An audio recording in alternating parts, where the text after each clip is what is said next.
नमस्कार। हरे कृष्णा कृष्णा कृष्णा हरे हरे, हरे रामा राम राम हरे हरे।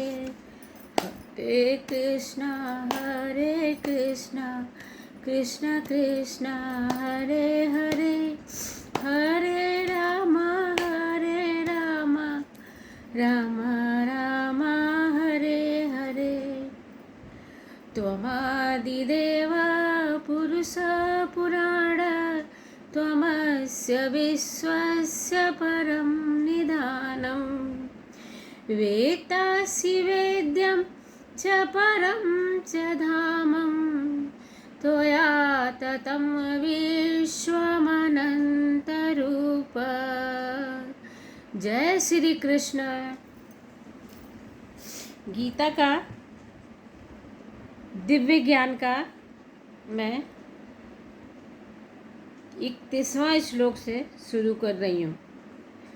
जो व्यक्ति भगवान के निश्चल भक्ति में प्रवृत्त होता है वह प्रकृति के गुणों को लांघ जाता है और तुरंत आध्यात्मिक पद को प्राप्त होता है। कृष्ण भावना, आज तक हमने यही सुना, कृष्ण भावना से किया गया कर्म का फल हमें मिलता है, हमारा पतन नहीं होता है। इस समय यज्ञ करने के परिणाम के बारे में कृष्ण भगवान अर्जुन से कह रहे हैं। ये सभी यज्ञ करने वाले यज्ञों का अर्थ जानने के कारण पाप कर्म से मुक्त हो जाते हैं और यहाँ के फल रूपी अमृत को चख कर परम दिव्य आकाश की ओर बढ़ते जाते हैं। हे कुरुश्रेष्ठ, हे कुंती पुत्र, जब यज्ञ के बिना मनुष्य इस लोक में या इस जीवन में ही सुखपूर्वक नहीं रह सकता तो अगले जन्म में कैसे रह सकता है। ये विभिन्न प्रकार के यज्ञ वेद सम्मत हैं। ये सभी विभिन्न प्रकार के कर्मों से उत्पन्न हैं। इन्हें इस रूप में जानने पर तुम मुक्त हो जाओगे। क्योंकि सभी देह अभिमान में लिप्त हैं, देह आत्मा में लिप्त हैं, तो और यज्ञ की व्यवस्था ऐसी इस प्रकार की गई है कि उन्हें शरीर, मन और बुद्धि के अनुसार अपने संपन्न कर सकें। इसीलिए भगवान ने अपने यज्ञ की महिमा अपने श्रीमुख से की है। हे परंतप, द्रव्य यज्ञ से ज्ञान यज्ञ श्रेष्ठ है। हे पार्थ, हे अर्जुन, अंततो गत्वा सारे कर्म यज्ञों को अवसान दिव्य ज्ञान में होता है।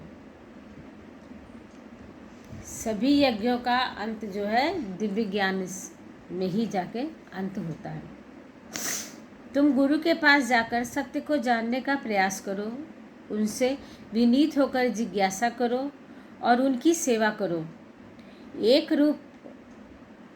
एक रूप सिद्ध करके तुम्हें ज्ञान प्राप्त करा सकते हैं और उन्होंने सत्य का दर्शन किया है।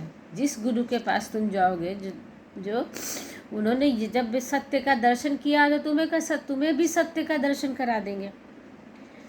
स्वरूप सिद्ध व्यक्ति से वास्तविक ज्ञान प्राप्त कर चुकने पर तुम पुनः कभी ऐसे मोह को प्राप्त नहीं होगे, क्योंकि इस ज्ञान के द्वारा तुम देख सकोगे कि सभी जीव परमात्मा के अंश स्वरूप हैं, अर्थात वे सब मेरे हैं। ईश्वर के से सभी बिछड़े हुए हैं। ईश्वर परमात्मा है और हम लोग आत्मा है, उन्हीं का अंश है। जितने जीव हैं सब उन्हीं का अंश है। यदि तुम्हें समस्त पापियों में भी सर्वाधिक पापी समझा जाए तो भी तुम दिव्य ज्ञान रूपी नाव में स्थित होकर दुख सागर को पार करने में समर्थ होगे। यदि तुम्हें सभी लोग बहुत पापी समझ रहे हैं, तब भी तुम दिव्य ज्ञान रूपी नाव में सवार होकर इस दुख सागर को पार करने में समर्थ होगे। जैसे प्रज्वलित अग्नि, जलती हुई अग्नि ईंधन को भस्म कर देती है, उसी तरह हे अर्जुन, ज्ञान रूपी अग्नि भौतिक कर्मों के समस्त फलों को नष्ट कर देती है। इस संसार में दिव्य ज्ञान के समान कुछ भी उदात्त और शुद्ध नहीं है। ऐसा ज्ञान समस्त योग का परिपक्व फल है।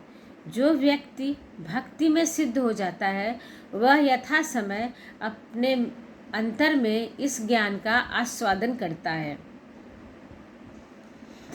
जो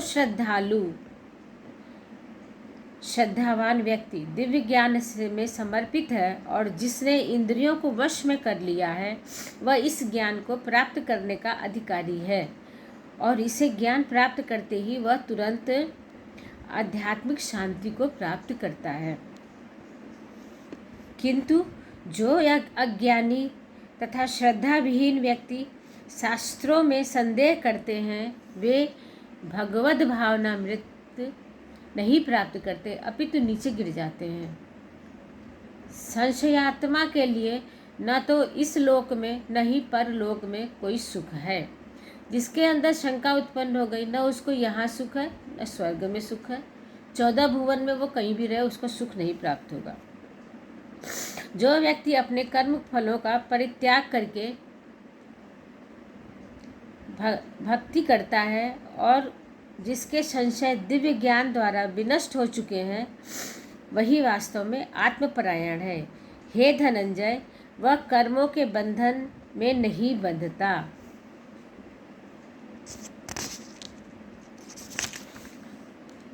अतएव तुम्हारे हृदय में अज्ञान के कारण जो संशय उठे हैं, उन्हें ज्ञान रूपी नाव से शस्त्र से काट डालो। हे भारत, हे अर्जुन, तुम योग से समन्वित होकर खड़े हो और युद्ध करो। इस अध्याय में योग पद्धति का उपदेश हुआ है। सनातन योग कहलाता है और इस तरह 2 तरह के यज्ञ कर्म किए जाते हैं। एक तो द्रव्य का यज्ञ, एक आत्मज्ञान का यज्ञ। यज्ञ 2 प्रकार का होता है, एक द्रव्य का यज्ञ होता है, एक आत्मज्ञान का यज्ञ होता है। और एक तो जो विशुद्ध आत्मज्ञान का यज्ञ है, जो विशुद्ध आध्यात्मिक है। यदि आत्म साक्षात्कार के लिए द्रव्य यज्ञ नहीं किया जाता तो ऐसा यज्ञ भौतिक यज्ञ बन जाता है। किंतु जब कोई आध्यात्मिक उद्देश्य के लिए भक्ति से ऐसा यज्ञ करता है तो वह पूर्ण यज्ञ बन जाता है। इस प्रकार गीता का दिव्य ज्ञान का अध्याय समाप्त हुआ। कल हम आपसे गीता का कर्म योग, कृष्ण भावना भावित कर्म के बारे में व्याख्या, उसका अर्थ हम बताएंगे जो है। ठीक है, नमस्कार। वायुर्यमो अग्निवरुण शशांक प्रजापतिस्त्वं प्रपितामहश्च नमो नमस्ते सहस्रकृत्वा पुनश्च भूयोऽपि नमो नमस्ते।